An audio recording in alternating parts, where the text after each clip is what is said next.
Bonjour tout le monde et bienvenue à mon podcast The Entrepreneur Starter. C'est votre animatrice Willis Carline Audet. Super excitée de vous avoir encore sur mon podcast. Je vous annonce tout simplement que le podcast aura aussi une séquelle en anglais pour les anglophones et bien sûr une séquelle en français. Ça se peut aussi qu'on rajoute une autre langue, on vous laisse savoir, mais c'est sûr qu'on ne va pas se limiter à une ou deux langues, c'est sûr et certain. Guys, n'hésitez pas de partager cet épisode, ce podcast à tout le monde autour de vous, pour tous ceux qui veulent apprendre sur l'entrepreneurship et sur l'identité, ou plutôt sur le profil de l'entrepreneur derrière l'entreprise. À bientôt, au revoir.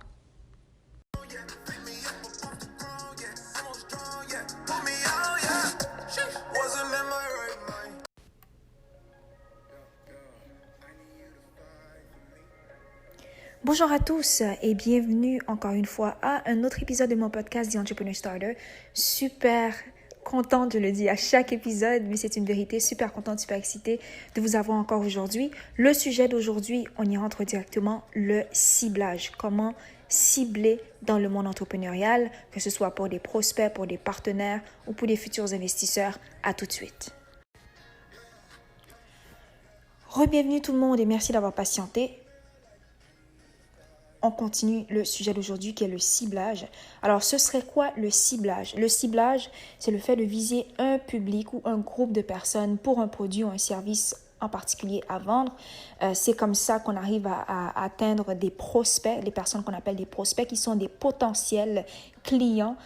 Ça, c'est quand on va un peu plus loin. Donc, je vais m'arrêter déjà sur le ciblage en tant que tel pour que tout le monde, pour qu'on puisse tous parler le même langage, pour que tout le monde puisse comprendre ce que j'essaie de dire en ce moment, tous mes auditeurs. Alors, pour ceux déjà qui sont en affaires mais qui débutent et qui veulent savoir ce que c'est, restez avec moi jusqu'à la fin de l'épisode. Le ciblage, en plus d'être le fait de viser un public ou un groupe de personnes, c'est pas seulement pour les produits ou pour les services à vendre. Des personnes font le ciblage aussi, arrivent à cibler des personnes pour qu'ils aient des partenaires d'affaires autour d'elles. Il y a des gens qui visent, qui font du ciblage, qui ciblent des personnes, en particulier des investisseurs, des partenaires d'affaires ou qui ciblent des personnes pour pouvoir former une équipe pour les gens qui veulent exercer leur potentiel de leadership. C'est ce qu'ils font aussi. Moi, je l'ai déjà fait avant. C'est comme ça que j'ai pu attirer d'autres personnes pour des buts précis. Je n'avais pas besoin d'avoir 500 personnes autour de moi. J'avais juste besoin d'avoir 2 ou 3 personnes qui avaient compris ma vision des choses. Et moi aussi, de mon côté personnellement, j'ai utilisé le ciblage. Ça fait ça fait quand même un bout que je le fais et ça marche super bien. Alors, je suis là aujourd'hui pour vous partager quelque chose déjà qui me tient à cœur, le ciblage, c'est quelque chose que moi-même je fais personnellement et que j'adore faire. Alors maintenant, directement, comment cibler en général? Comment cibler les prospects, les potentiels partenaires ou des personnes spécifiques qu'on veut dans notre environnement? Par exemple, ce qu'on faisait, c'est qu'on ciblait les participants qu'on voulait avoir, c'était surtout des entrepreneurs, disons, par exemple, des entrepreneurs débutants qui avaient débuté en affaires entre 0 et 5 ans, qui voulaient de la visibilité, qui voulaient agrandir leur réseau, avoir des prospects, mais qui voulaient aussi continuer qui voulaient aussi avoir une sorte de formation continue, vu qu'on faisait aussi des ateliers et des conférences qui visaient sur l'entrepreneuriat en général. Et on a dû utiliser aussi dans mon entreprise le ciblage. Donc, la première chose, ce serait vraiment de bien définir le profil du client idéal ou de la personne qu'on désire atteindre de la manière la plus précise que possible. Par exemple, disons qu'on veut l'âge de la personne. Ça peut être de 0 à 18 ans, ça peut être de 18 à 25 ans, ça peut être de 25 à 40 ans, de 40 à 60 ans. Ce sera à vous, basé sur l'objectif que vous avez pour le but pour lequel vous ciblez ces personnes en particulier. Ce sera à vous de déterminer quel âge serait la meilleure tranche d'âge pour vous pour pouvoir atteindre ces personnes-là le plus rapidement possible. Par exemple aussi, on peut le faire à travers la démographie. Donc, est-ce que ces personnes-là vont se trouver dans toute la région de Montréal? Est-ce que ces personnes-là vont se trouver dans toute la région du Québec? Est-ce que ces personnes-là vont se trouver... Est-ce que vous visez le Canada en entier? Ce sera à vous de savoir comment vous visez ces personnes-là. Autre chose, troisième point, c'est le fait de bien définir le type de partenaire avec qui vous voulez faire affaire en ce qui concerne les gens qui ciblent les partenaires. Quatrième point, ou disons le type de client aussi, avant de passer au quatrième point, le type de client aussi que vous voulez avoir. Quatrième point, ce serait surtout de faire du réseautage, que ce soit en ligne ou hors ligne, du bouche à oreille, de ce que vous faites, pour pouvoir savoir comment les gens vont le prendre. Parce que parfois, ce qui arrive, c'est que lorsque vous ciblez, par exemple, un potentiel client, les potentiels clients, vous avez parfois l'impression d'être en face d'une personne qui pourrait être votre client, mais vous ne savez pas comment cette personne-là pourrait réagir. Donc, ce sera à vous aussi d'observer tout ça. Donc, parlez à des gens de votre entourage pour mieux déterminer votre cible aussi. Lorsque vous le faites, vous allez au fur et à mesure pouvoir comprendre, pouvoir savoir quel type de personne je veux vraiment. Est-ce que je devrais changer le type de personne que je cherche? Est-ce que je devrais changer l'identité du client, du potentiel client que je recherche à la base? Est-ce que c'est à moi de me réajuster dans mes services? Est-ce que je dois réajuster plutôt le profil de la personne que je cherche? Parce que parfois, on a tendance à penser qu'on cherche la bonne personne alors que parfois, ce n'est même pas le produit ou le service qui a besoin de réajustement, c'est notre manière de forger le personnage qu'on recherche, notre manière de forger les clients qu'on recherche. Je sais aussi qu'il y a aussi une étude de marché à faire parce que je ne veux pas non plus faire de blabla dans cet épisode aujourd'hui. Je ne veux pas non plus qu'on ferme nos oreilles, qu'on ferme les yeux, qu'on se dise « Ok, il faut aussi que je mette des services sur le marché, des produits sur le marché, des produits en place.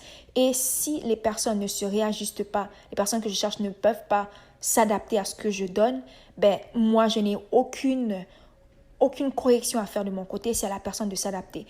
Il faudrait probablement regarder des deux côtés. Donc, regarder comment nous, on présente nos produits et nos services, comment les clients ou les personnes qu'on recherche perçoivent ces produits ou ces services, et aussi quand même faire une étude de marché, quand même pouvoir faire une sorte d'observation aussi pour savoir ce que les gens recherchent. Parce que n'oubliez pas, à la fin de la journée, un entrepreneur apporte des solutions à des problèmes.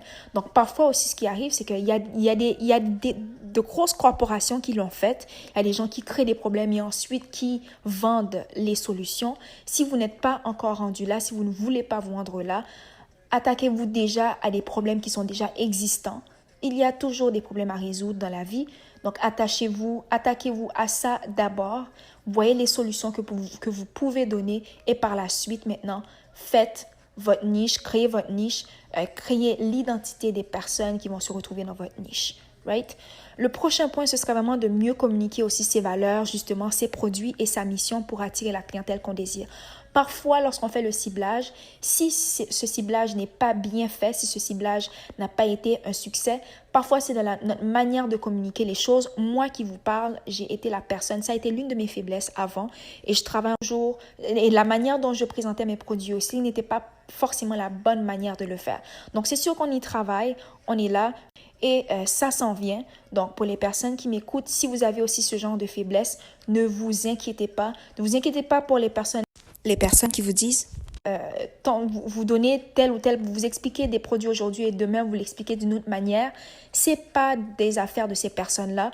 J'insiste là-dessus parce que lorsqu'on débute en affaires habituellement, notre ennemi numéro 1, c'est toujours pas juste nos doutes à nous, mais surtout aussi ce que les gens disent, les gens qui n'ont rien accompli dans leur vie. Alors, ne vous positionnez pas en face par rapport à ces personnes-là ou par rapport à leur incrédulité. Concentrez-vous sur comment vous allez communiquer vos valeurs, vos produits, vos services, votre mission pour pouvoir attirer la clientèle que vous désirez. Si vous êtes capable de mieux faire ça, les personnes qui ont vraiment besoin de vous, vraiment besoin de vos formations, de ce que vous dites, de ce que vous faites, eh bien, ces personnes-là vont se présenter. Vous allez pouvoir les attirer. Vous n'aurez pas forcément besoin d'aller les chercher ou d'aller courir après les prospects, courir après les clientèles cibles, mais cette clientèle cible viendra à vous, viendra vers vous. Assurez-vous aussi toujours que vos produits ou vos services répondent clairement à ce dont votre clientèle a vraiment besoin. Votre clientèle cible a besoin. Alors, c'est un peu ça. Et ensuite, l'autre point, ce serait d'évaluer les concurrents. Regardez comment vos concurrents fonctionnent. Pas avec un esprit de compétition, pas avec un esprit de rivalité toxique, d'accord? Mais avec une sorte de, si je peux dire un mindset, un peu avec un état d'esprit dans lequel vous vous dites surtout si le problème auquel vous apportez une solution est un problème qui a toujours existé et il y a toujours eu d'autres personnes avant vous qui ont toujours présenté des alternatives. Là, on parle des concurrents justement qui ont déjà présenté leur solution à eux avant que vous arriviez sur le marché. Apprenons quand même à être humbles, comprenons que nous n'avons pas forcément besoin d'être les meilleurs, nous ne sommes pas les meilleurs comparés aux autres. Nous sommes tout simplement différents, donc apprenons des concurrents qui sont différents de nous ou s'ils font aussi certaines choses mieux que nous en termes de connaissances universelles du produit ou du service que nous on offre ou de la solution que nous apportons. Apprenons à être humbles, apprenons à observer ces concurrents-là et apprenons de ce qu'ils font qui est bien et à partir de là, on va pouvoir aussi mieux communiquer ce qu'on donne, mieux donner les produits et les services qu'on donne et aussi attirer, tout comme nos concurrents qui font bien les choses, le reconnaître et attirer aussi la clientèle cible dont on a besoin. Donc, observez leur manière de fonctionner, leur manière d'attirer leur clientèle à eux et même les clients cibles que vous recherchez. D'accord? Alors, après tout ça, évaluez votre décision jusque-là.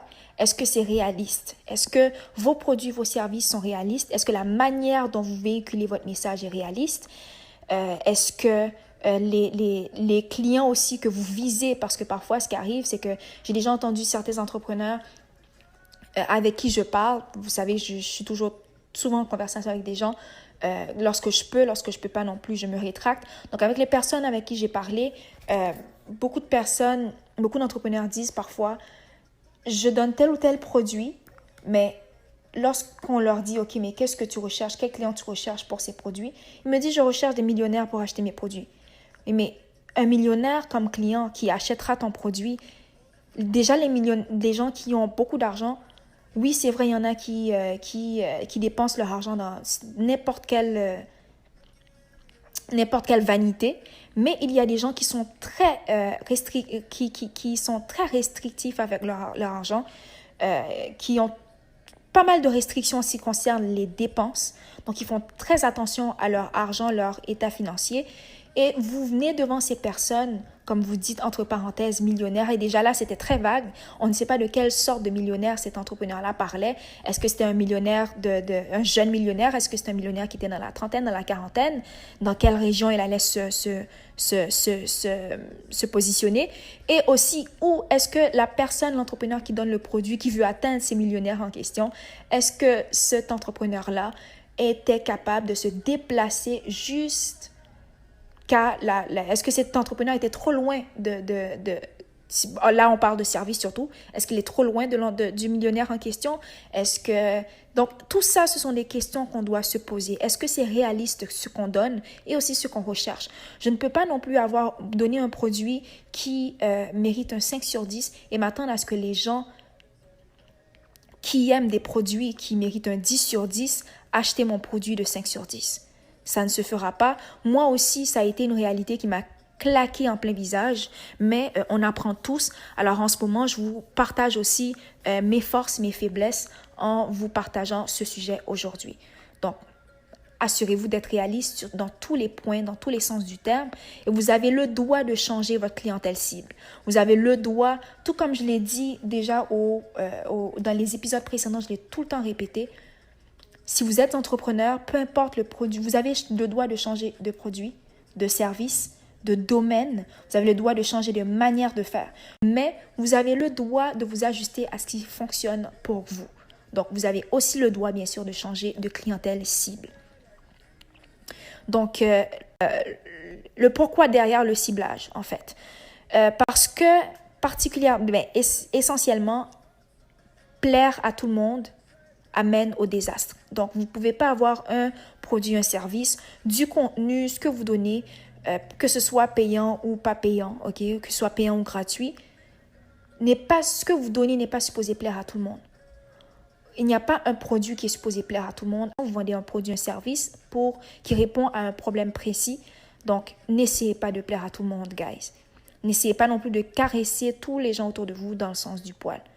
N'ayez pas peur de dire à les gens qui ne sont pas d'accord avec vos produits et qui Parfois, ça arrive, ça m'est déjà arrivé, des personnes qui me viennent et qui me disent « Mais ce que tu donnes, c'est trop cher, je peux pas l'avoir, j'arrive pas à croire que tu donnes autant que tu charges autant, blablabla. » Et j'ai répondu clairement à la personne « C'est parce que t'es pas ma clientèle cible. T'es pas mon client cible, tout simplement. » Donc, la personne qui comprend l'importance de ce que je donne n'aura aucun problème à prendre mes produits. C'est sûr qu'on ne va pas non plus se leurrer, on ne va pas non plus commencer à vendre un produit. C'est sûr qu'il y a eu, bien sûr, comme je l'ai dit au début, une étude de marché qui a été faite. Donc, je ne peux pas non plus prendre un produit qui, habituellement, dans la moyenne, se vend à 3 $, vendre ce produit à 70 $, à 80 $, à 100 $. Et même là encore, c'est subjectif. Donc, là, ce sera à vous de faire ce travail aujourd'hui ou cette semaine et de voir comment vous allez pouvoir cibler. Mais bien sûr, lorsqu'on parle de ciblage, ce n'est pas juste d'aller attirer ou d'aller chercher les personnes qu'on veut tout en restant sur les nuages. Mais on reste réaliste. On a le droit de rêver, mais on a aussi le droit d'être réaliste. Donc, on peut rêver face à notre situation dans le moment même, qui est une situation réaliste. Et cibler aussi, ce n'est pas juste pour les potentiels clients, c'est aussi pour pouvoir porter un regard sur nous-mêmes, un regard sur ce que nous vendons, sur ce que nous proposons. L'autre raison, c'est qu'on ne peut pas viser tout le monde et lorsque vous visez tout le monde, vous ne visez personne. L'un de mes mentors à l'époque me l'avait dit, celui qui vise tout le monde ne vise personne. Probablement, vous avez déjà entendu cette phrase-là quelque part. Donc, oui, c'est ça. L'un de mes mentors l'a déjà dit et je suis parfaitement d'accord avec lui. Alors, lorsqu'on se positionne clairement, on peut avoir plus de résultats sur le marché. Ça, c'est une autre raison. Et l'autre raison aussi, c'est qu'on va savoir pourquoi et pour qui on est sur le marché. Ça va être beaucoup plus clair et ça va être beaucoup plus facile aussi d'attirer des potentiels clients qui éventuellement vont devenir nos clients tout court. Et l'autre raison aussi, c'est parce qu'on veut se faire remarquer par un groupe de personnes pour mieux bâtir sa communauté et éventuellement convertir, comme je viens de dire tantôt, les prospects qu'on aura en clients. Et bien sûr, la dernière raison, on va pouvoir faire de l'argent beaucoup plus rapidement. Pas la dernière, l'avant-dernière raison, on va pouvoir faire de l'argent beaucoup plus rapidement. Ça va être beaucoup plus clair et les choses vont couler beaucoup plus facilement. Et ensuite, l'autre raison, bien sûr, ce serait la crédibilité. On est beaucoup plus crédible lorsqu'on vise un groupe de personnes en particulier. Les gens qui ne comprennent pas ce que nous faisons, peu importe comment on va être clair, ces personnes ne sont probablement pas les personnes qu'on recherche, les personnes cibles qu'on recherche. Donc, la crédibilité, l'argent beaucoup plus facilement, etc. Tout ça, ce sont des raisons pour lesquelles on devrait cibler et on devrait bien le faire. Juste une petite parenthèse avant de continuer, ou plutôt avant de terminer cet épisode. J'aimerais juste vous faire savoir en fait que parfois lorsque vous m'écoutez dans les podcasts, vous allez sentir un peu le changement de ton de voix. Donc parfois j'ai une voix beaucoup plus élancée, beaucoup plus ferme, c'est parce que je suis beaucoup plus loin de mon micro. Et lorsque je suis proche de mon micro, j'ai ma voix normale qui est une voix beaucoup plus basse, beaucoup plus zen. Vous allez m'excuser de ce petit inconvénient, ça m'arrive parfois. Sinon, juste une dernière chose, une très bonne nouvelle aussi, je l'espère pour les personnes qui m'écoutent, les auditeurs. Pour vous aider dans votre ciblage, j'ai un guide gratuit d'une page, mais une grande page, qui vous donne, c'est une sorte de fiche pour vous aider à mieux définir votre client avatar. Donc, le client avatar, c'est le client selon vos attentes, le client selon ce que vous voulez. Donc, ce client-là va ressembler exactement à tout ce que vous voulez qu'il ressemble. Donc, ça va être, vous allez pouvoir préciser l'âge, la démographie, le gain annuel du client, son mode de vie, etc. Je vous laisse découvrir ce cheat sheet, comme on dit. Il est sur Facebook, mais je pense aussi que je vais pouvoir vous laisser des détails. Donc, ça va être aussi un lien que je vais pouvoir vous laisser à la description de ce podcast pour que vous puissiez aller vous y référer. Ça va beaucoup vous aider. J'ai mis du temps là-dessus et j'espère que ça va pouvoir vous apporter les résultats que vous recherchez. Donc, techniquement, c'est vraiment tout ce que j'avais pour aujourd'hui. J'espère que vous avez aimé l'épisode d'aujourd'hui. J'espère que ça vous a été d'une grande aide. Je vous dis à la prochaine pour un prochain épisode de mon podcast The Entrepreneur Starter. À bientôt. Au revoir.